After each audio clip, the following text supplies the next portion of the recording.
আসসালামু আলাইকুম এভরিওয়ান, পত্তার আড়ালে সবাইকে স্বাগতম। দেশ ও দেশের বাইরে যে যেখান থেকে আমার ভিডিও দেখছেন, আশা করি সবাই ভালো আছেন। আলহামদুলিল্লাহ, আমরাও ভালো আছি। আসলে প্রচুর বৃষ্টির কারণে চারিদিকে জলাবদ্ধতা বেড়ে গেছে চট্টগ্রামের মধ্যে। অনেক ঘর বাড়ি এখন পানিতে ডুবান্ত। তো এই বৃষ্টির দিনে ঘরে বসে বসে আর কি আর করা, যে কাঁঠালের নাস্তা বানাবো আজকে।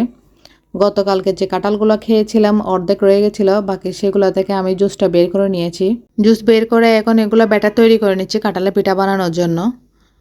আসলে বৃষ্টির দিনে কত কিছুই না খেতে ইচ্ছে করে, এটা ওটা। যেহেতু মা নেই, নিজেকে তো বানিয়ে খেতে হয়। সেই সাথে এই বন্যার মধ্যে ছোটবেলার কথা অনেক স্মৃতি মনে পড়ে যায়, যখন ভাইয়া বাড়িতে ছিল। জালে জাল বসিয়ে বিলের মধ্যে মাছ ধরে নিয়ে আসতো, যে ট্যাংরা, টাকি, কই মাছ, পুঁটি মাছ, কত ধরনের মাছ। খেতেও অনেক মজা। কিছু মা কী করতো, কিছু শুকিয়ে সুন্দর করে রেখে দিত, কিছু ফ্রাই করতো, কিছু রান্না করে খাওয়াতো বিভিন্নভাবে।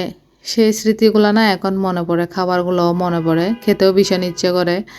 বাট মাছের সেই স্বাদটা নেই আগের, ছোটোবেলায় যে স্বাদটা আমরা পেতাম। তো আমার কাঁঠাল পিঠার ব্যাটার রেডি হয়ে গেছে, দেখতেও মাশাআল্লাহ অনেক সুন্দর কালার এসেছে। এখন আমি একটা ডেকচিতে নিয়ে নিয়েছি, হাঁড়িতে। এখন ভালো করে ইস্ট দিয়ে রেখে দেবো প্রায় 2 ঘন্টা মতো, যেন ফুলে ওঠে। একদম ইজি কাঁঠাল পিঠা বানাতে, তালের পিঠার মতো প্রায় সেম। চাইলে এখানে ফুড কালার ইউজ করতে পারেন, আমি কোনো ফুড কালার ইউজ করব না। 2 ঘন্টার জন্য ঢাকনা দিয়ে রেখে দেবো। 2 ঘন্টা পরে আমি আপনাদেরকে দেখাচ্ছি কীরকম হয়েছে। এ পর্যায়ে আমি ভালো করে নেড়ে ছেড়ে দিচ্ছি। এখন দিয়ে দিব চিনি আর লবণ। প্রথমে আমি কোনো কিছু দিই নাই, শুধু ইস্ট দিয়ে আমি ওটা রেডি করেছিলাম। আসলে ওই যেখানে আমি চিনি আর লবণ দিয়েছিলাম ওই জায়গাটা কেটে গেছে, বলতেও পারি না। তো এখন রেডি হয়ে গেছে। এখন কেকের ডাইসের মধ্যে আমি ব্যাটারগুলো দিয়ে চুলায় বসিয়ে দিচ্ছি। এখন বাজে প্রায় রাত 11:30। বাবুকে ঘুম পাড়িয়ে এই কাজগুলো করে নিচ্ছি, কারণ বাবু উঠে যায় 5 মিনিট পর পর।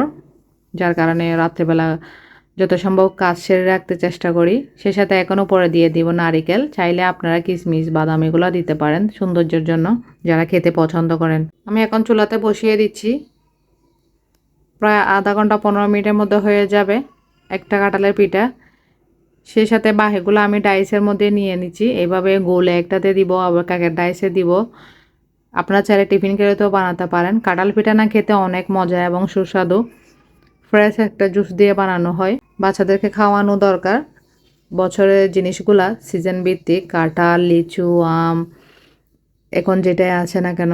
যেহেতু কাঁঠালের অর্ধেক খেয়েছে, বাকি অর্ধেক রয়ে গেছিলো, সেগুলো দিয়ে আমি কাঁঠালের পিঠা বানিয়ে নিই এভাবে। চাইলে ফ্রিজে সংরক্ষণ করতে পারেন কাঁঠালের জুসও। তো একটা ডাইসে নিয়ে নিয়েছি, বাকি এখন আরেকটা ডাইসও নিয়ে নিচ্ছি সেম প্রসেসে। আধা ঘন্টা পরে দেখেন মাশাআল্লাহ আমার পিঠা একদম রেডি হয়ে গেছে।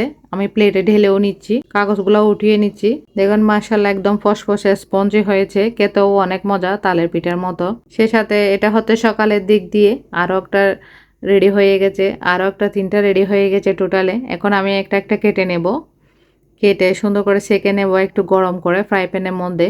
চা দিয়ে খেয়ে নেব সকালের ব্রেকফাস্টে। আমার বাচ্চারাও না এই ধরনের পিঠাগুলো খেতে পছন্দ করে, কাঁঠালের পিঠা, তালের পিঠা, বিভিন্ন ধরনের পিঠা আমি ওদেরকে বানিয়ে বানিয়ে খাওয়া, যেন ওরা ওগুলোর নাম জানতে পারে, ওগুলো চিনতে পারে, খেতে পারে। এখন মাশাআল্লাহ একদম সুন্দর করে কেটে পিস পিস করে কেকের মতো কেটে নিচ্ছি। একদম স্পঞ্জি হয়েছে। এখন শুধু হালকা গরম করব ফ্রাই প্যানের মধ্যে।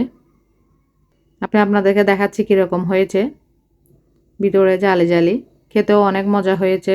একে একদম রেডি করে নিচ্ছি, সেই সাথে টেবিলেও নিয়ে আসতেছি। আজকের ভিডিওটা এইটুকুই। যদি ভালো লাগে একটা লাইক দিবেন এবং সাবস্ক্রাইব করবেন, বেল বাটন অন করে রাখবেন, পরবর্তী ভিডিও দেওয়ার সাথে সাথে যেন নোটিফিকেশন পৌঁছে যায়। ভালো থাকবেন, সুস্থ থাকবেন। আল্লাহ হাফেজ।